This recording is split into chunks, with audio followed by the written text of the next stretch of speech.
Hey guys, welcome back to my channel. Today we're going to be going over cribs or Kribensis Cichlid care. These fish have quickly become one of my favorites in the hobby.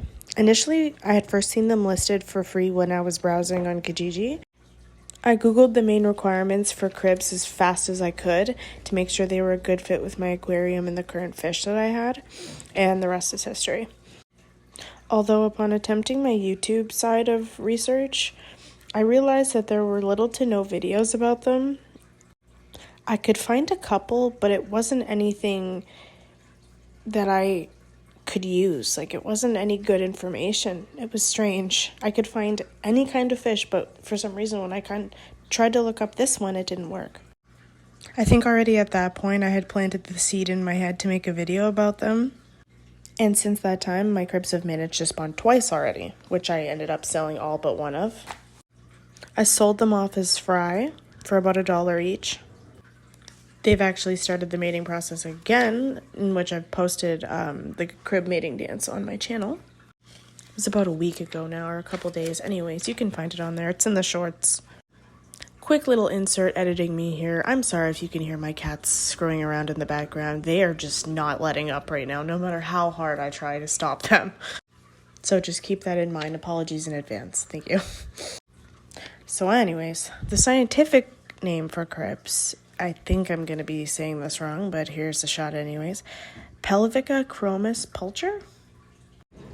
I'm not the best with sounding stuff out, but that's the best I've got. So, what are cribs? Cribs are a dwarf cichlid found in Africa. They usually are found in southern parts of Nigeria and the coastal parts of Cameroon. Cribs are an omnivorous fish and will eat a wide variety of foods. Mine absolutely love brine shrimp. Whenever I put some frozen ones in there, they lose their minds. They also like to pick at the plants, though. As for tank size, Google says minimum 20 to 30 gallons. I would always say bigger is better. Just the way I've seen them acting. They can get a bit territorial, but at the end of the day, all fish are different, so if it works, it works. They are bottom dwellers, and they're going to love you for extra hiding places and caves to be able to claim some territories of their own. On that note, I actually call these fish the guppy cichlids because they're absolutely ridiculously easy to breed.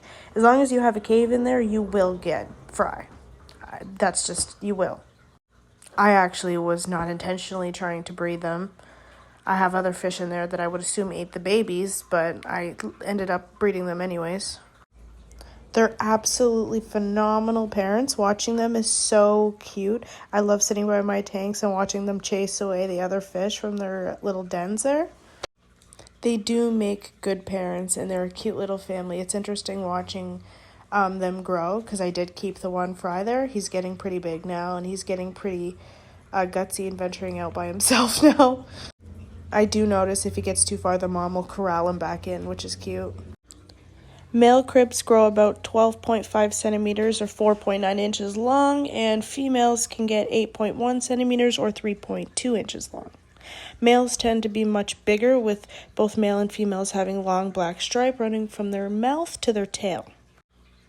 They both have a slight pink-red abdomen, I've noticed, but with the females turning bright cherry red during mating season. I've noticed my one female also gets kind of a black outline around the belly when it turns red, which is interesting. I haven't seen that anywhere else. If you have cribs that do that, then let me know yourself in the comments. Despite common beliefs in the aquarium hobby, Kribensis dwarf cichlids are commonly found in, I cannot pronounce this word, but it's where you have more than one wife. It's definitely not uncommon to see a male Kribensis with some sister wives, that's for sure. Males will definitely mate with more than one female, but they raise their fry together as a pair. Cribs are commonly referred to as rainbow cribs due to the variety of color, with some presenting bluish purple tones, as you can see in some of the footage of my little babies. I do agree with most of the consensus online that cribs are a beginner fish. I would dare to say even easier than guppies or mollies. I've never had any problems with them, and I've never done anything. I have had endless problems with guppies and mollies and sickness, though. Actually, one time my impulsivity did get the best of me. I ended up purchasing a fish from PetSmart.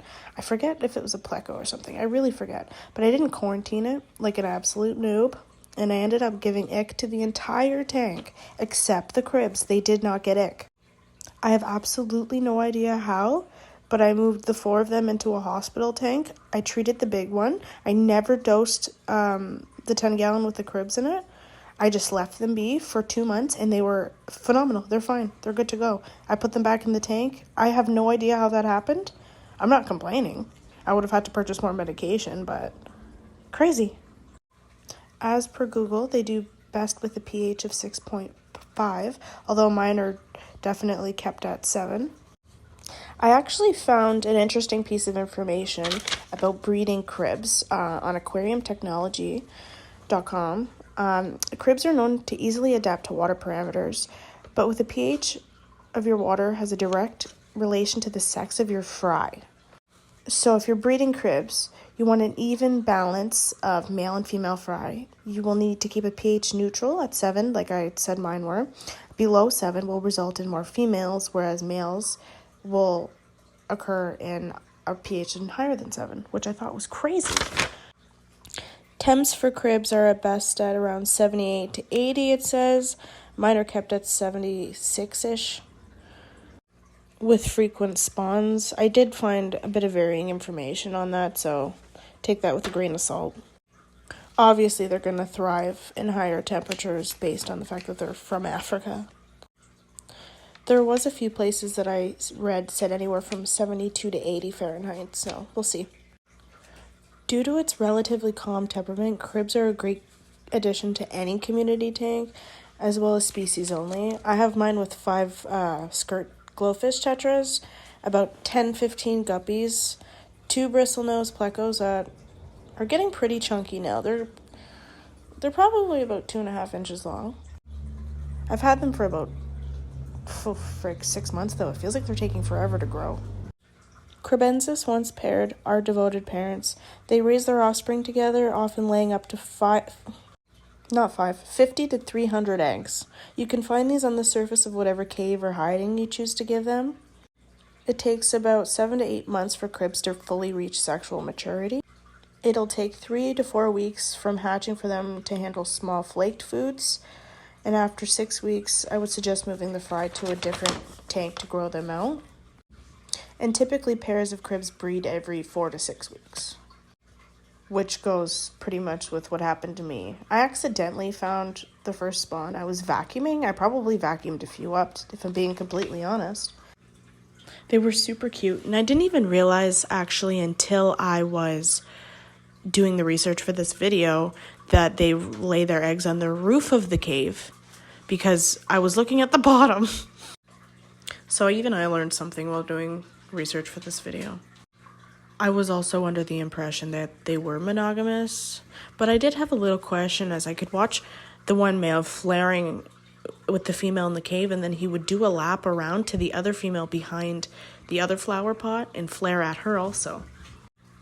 They can almost be kept with anything. When I was doing research for this video, I figured that out. So rather than list off every single species that they can be kept with, it's easier for me to tell you what they can't be kept with. While doing some reading on the fish forums, I actually found that they're even compatible with a mono shrimp. Obviously, everything's hit or miss when it comes to fish. You gotta try for yourself and see what your attitude is for your fish's attitude. But I thought it was pretty crazy that I was seeing people say that they were housing them with a mono shrimp. I will also add, I've seen it overly suggested that you do keep at least a pair and not one by themselves, because either the female or the male, whichever one you decide to keep solitary, will become aggressive.